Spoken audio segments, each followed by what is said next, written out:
You've conquered the field, the court, the arena.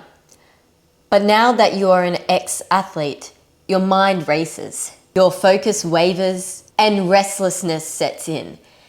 And you wonder, could this be ADHD? Studies have shown and proved that 7 to 8% of elite athletes suffer with ADHD, which is higher than the general population. But if you struggled with ADHD as an athlete, I can only imagine how much more you struggle as an ex-athlete, because I literally just made a video about tunnel vision syndrome, and because of the qualities of what it means to be an athlete, usually it actually helps people with ADHD.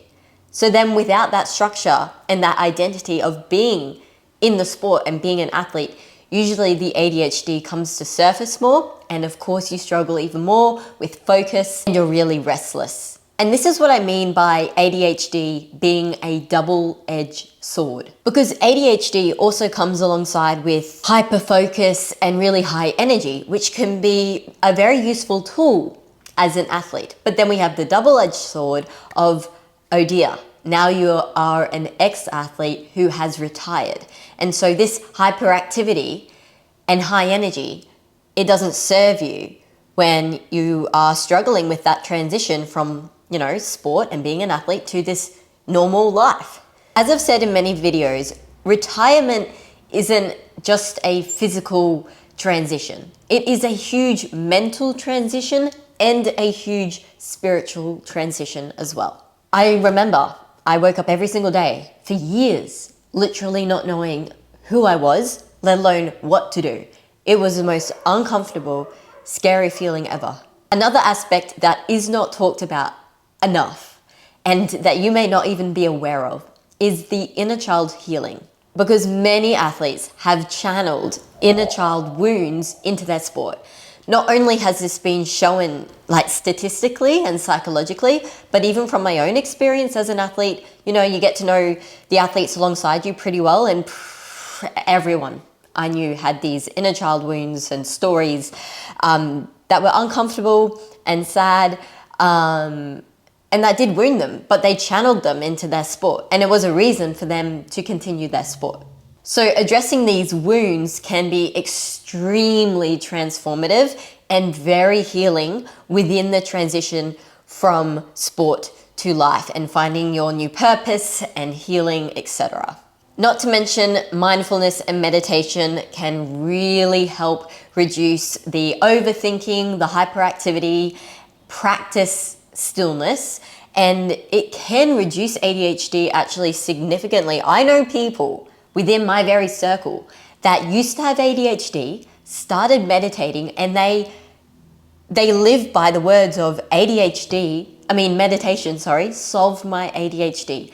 Their words, not mine. Now, some practical tools for managing ADHD post-retirement. Structured routine. It's so important to have a structured routine when you do tend to overthink or have a hyperactive mind or too much energy, and then you're also trying to deal with all of the struggles that come mentally, emotionally, spiritually, physically, post-retirement. Okay, so structure is a very valuable tool. Morning routines, training routines, eating routines, working routines, any sort of routine, a nighttime routine, some sort of structure, start to implement it into your day-to-day life. Not to mention physical activity. Like I just mentioned, you might have a physical routine of going to the gym or working out or something like that. Physical activity has been proven to reduce the severity and symptoms of ADHD.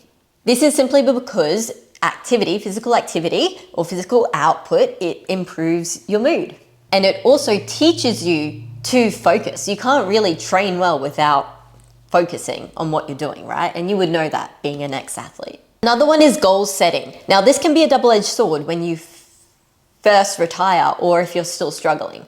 And you don't know what to do, you don't know what your purpose is, and so it's really hard to create goals. But what I encourage you to do is to create really short-term goals that don't have a payoff. They don't have a payoff of money, reward, status. The payoff is healing, okay? And when you focus the goal setting on yourself, your emotional well-being, that is a perfect way to have these short-term goals that not only provide you a sense of accomplishment, but also start to heal you, which is incredibly important in order to set grander goals and purpose-driven goals in the future.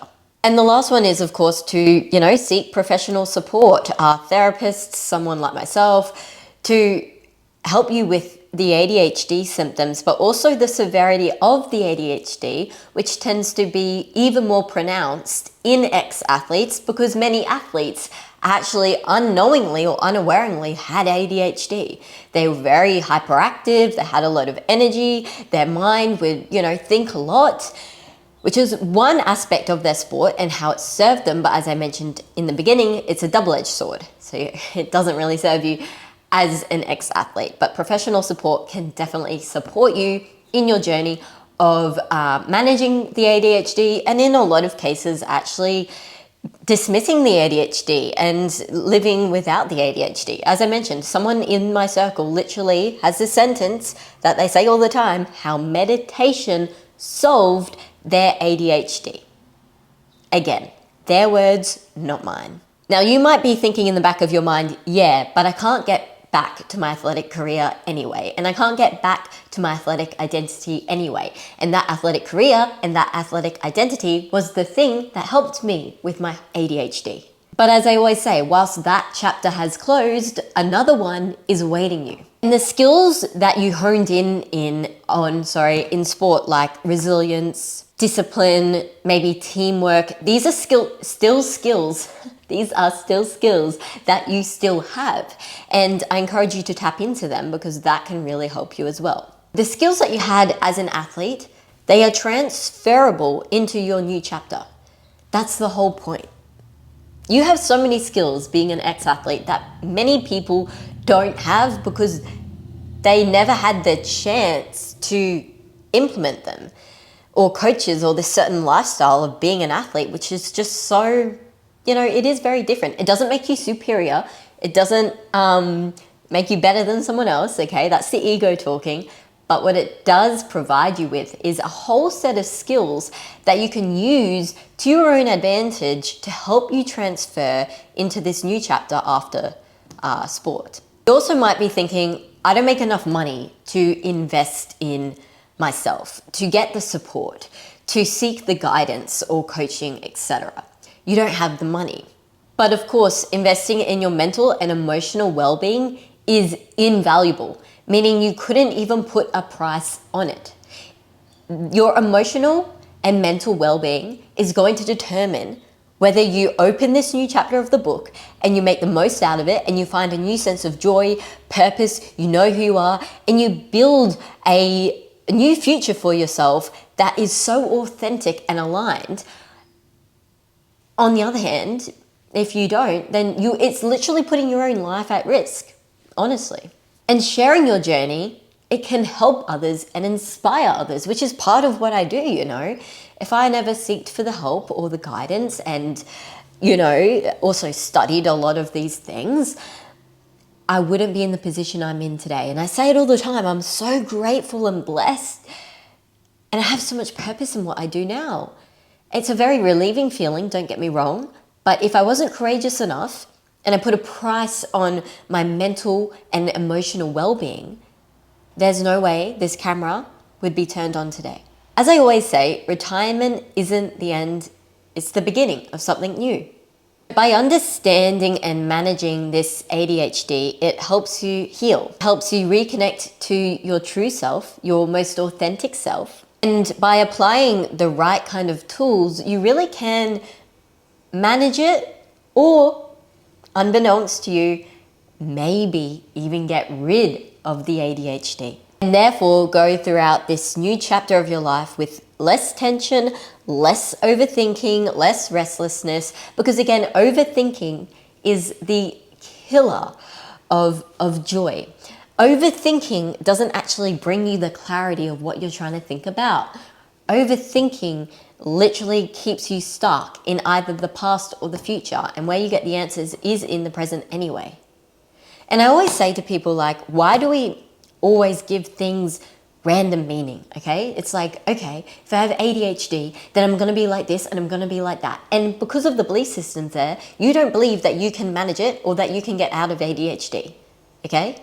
Particularly from a physician point of view. And that's why, in a way, diagnoses are great. Diagnosing someone with ADHD is great, okay? Because they know, oh, I struggle with XYZ and this is how I should manage it, right?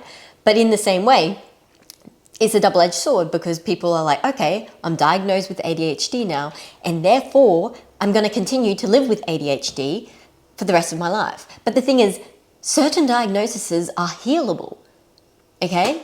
It just depends on your own belief system. So I encourage you to ask yourself, do you believe in the back of your mind subconsciously, do you believe that ADHD is something that you are going to live with for the rest of your life? Because if you believe it's something that you are going to live with for the rest of your life, then you are going to live with it for the rest of your life. However, if you change that belief system and you think, I'm diagnosed with ADHD or I have ADHD, but it's possible to heal it and it's possible to overcome it, then that completely changes your belief system and you are more likely to heal ADHD and overcome the ADHD, which will help you within this new chapter of your life.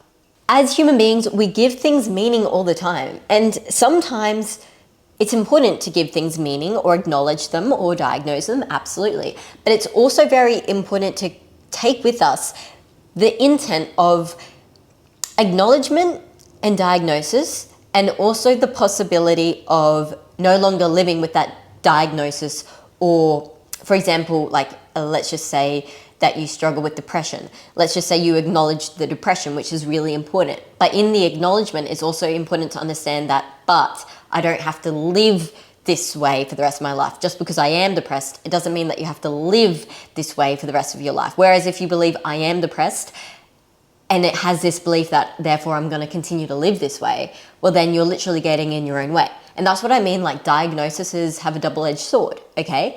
As does ADHD. ADHD has a double-edged sword. Hyperactivity, a lot of energy, a very overactive brain would have really helped you as an athlete, might help you in other areas of your life, but in some ways it doesn't help you, okay? And so it's important to acknowledge and diagnose certain things, but it's also important to always have the intent and the underlying belief alongside those diagnoses or acknowledgements that I don't have to live with this for the rest of my life, or that it is possible to heal. It is possible to overcome this diagnosis or this acknowledgement, because without that, you will stay stuck in the identity of those diagnoses or those mental illness or mental struggle-like scenarios. So if you are ready to embark on overcoming your ADHD, or at least you have the courage to be like, you know what, I'm going to try and see if I myself am capable of overcoming it, I have 2 meditations that I've created exactly for people who struggle with ADHD, who are ex-professional athletes. There's 2 different ones, and they have been absolutely game-changing for those I know who do suffer with ADHD, okay? So if you would like your hands on those ones, they're completely free. Just fill out the form below, and the form will take you about 2 minutes. And once you submit the form, you will get both meditations, which you have lifetime access to repeat on a daily basis. I encourage you. The best times to meditate are in the morning or at night. They are guided, okay? So if you're new to meditation, you don't need to worry. It's going to tell you everything that you should do and how to do it. And yes, it takes courage to do that. I remember the first time I meditated, it took so much courage, and I had this belief that it's not going to work because I could barely sit still for 5 minutes and listen to my own breath. And in a way, I was glad that I studied meditation and the benefits to it, because otherwise I wouldn't have pushed through it. Because initially I didn't notice any benefit. I'll be completely honest, no benefit whatsoever, okay? But eventually I noticed huge, tremendous benefit in my extreme overthinking, a lot of anxiety as well that came with the overthinking. And I was so much more calmer, and I was so much more grounded, and I actually had more energy because I wasn't giving out all of my energy to like this mental noise and mental clatter that I made up in my own mind, you know? And so these meditations though, they are guided, which really helps, okay? The ones I did, they weren't really guided enough, and they were only 5 minutes long. These are a little bit longer. They are incredibly guided, and they are also specifically designed for those who do struggle with ADHD or think they struggle with ADHD. So with that being said, if you think you might be one of those people and you have the courage within you to embrace this, and you have the belief that it's possible to heal and that it's possible to overcome, then click on the link below, take you about 2 minutes to fill out, and you will get both of those meditations, which again, you have lifetime access to for free. That's it for today's video, guys. Thanks for watching, and I will see you in the next one.